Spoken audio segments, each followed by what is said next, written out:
Good morning, students. Hope you all are fine and safe at your home.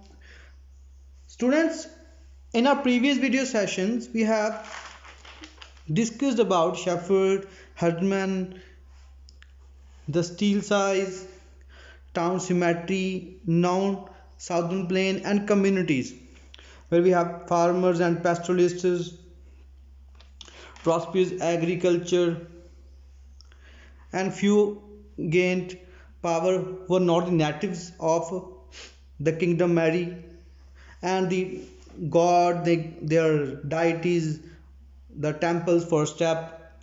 Today we'll discuss about herders. So herders of various tribes were allowed to move in the kingdom from various tribes.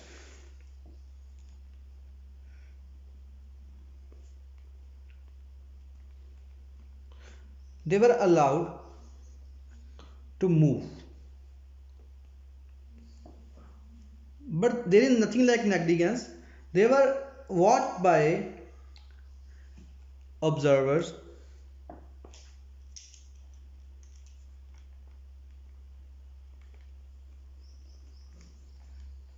Okay.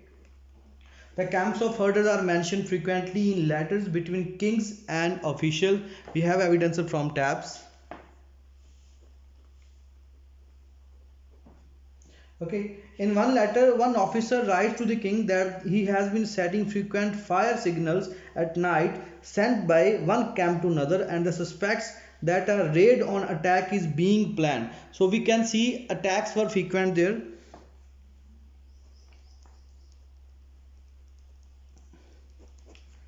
Okay. So we talk about their letters. There were numbers of letters were there. As I told you, we have their conflicts. Can say the relation with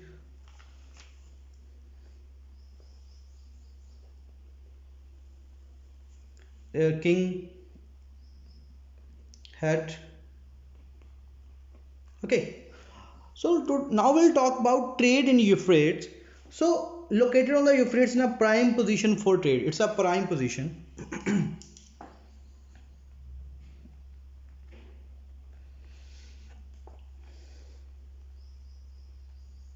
for trade. Okay. We have copper, wine, various other goods then were carried in boats along the Euphrates by boats. We can transport.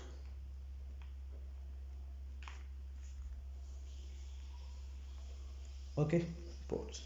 So boats along the Euphrates between the south and the mineral rich uplands of Turkey, Syria, and Lebanon. South, Turkey, Syria, and Lebanon. Okay.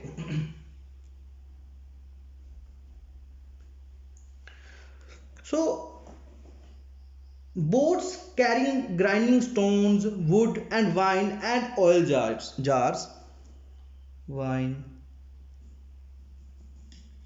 grinding stones,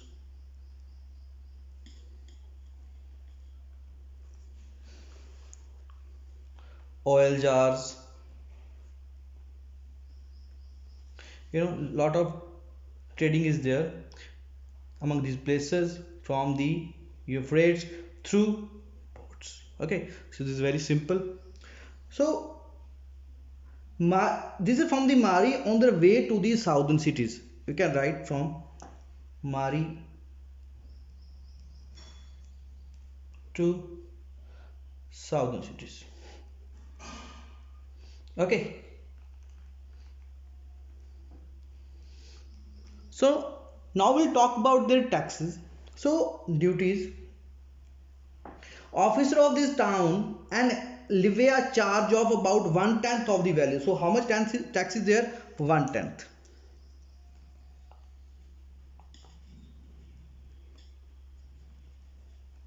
Okay, the value of the goods. Went 1/10 of the value of the goods. Okay. Boat continue downstream. Barley come in special grain boats. We have barley in special grain boats. As I told you, barley is very important crop there. Special boats.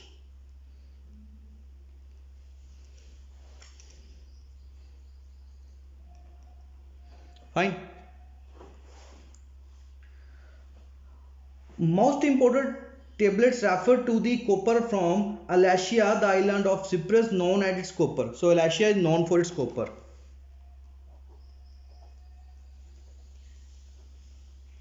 Known for copper, the best place for trade.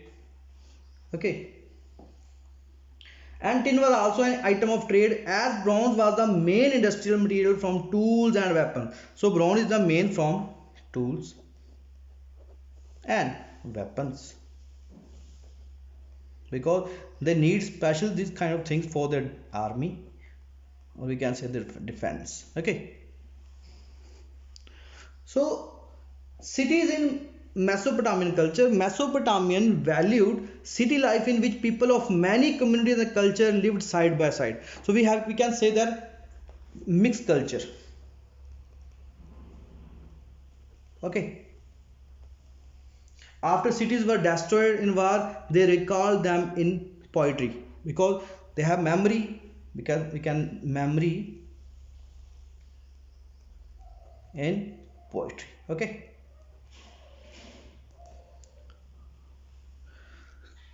The most most poignant reminder to us the pride Mesopotamians took in the cities come at the end of the Gilgamesh epic. So this is very important. Gilgamesh epic.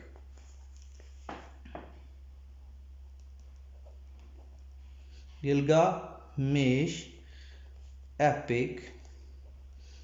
The stories from the lost villages, stories from the lost cities. Okay. It was written on 12 tablets. Okay. Gilgamesh is said to have ruled city of Uruk sometime after Anmarkar. So he's the second ruler. You can write second ruler. He was different from Anmarkar in many point of views. He was a great hero who subdued people far and wide. He got a shock when his heroic friend died. He was very emotional. Shock. Friend died. Okay. Fine.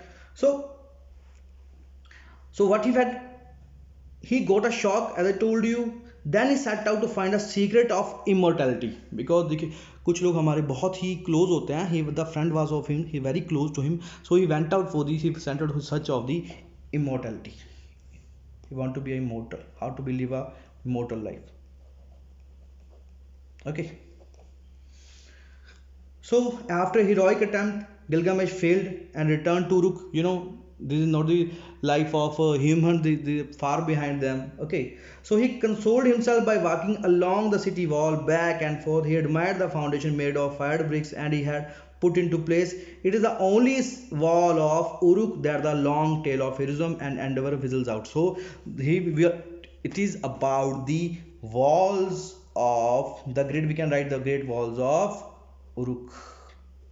All was about the great wall of Uruk in the epic of Gilgamesh. Okay. Fine. So Gilgamesh does not say that even though he will die, his sons will outlive him.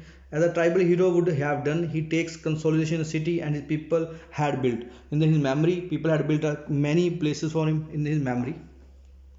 In his memory. Place. Fine.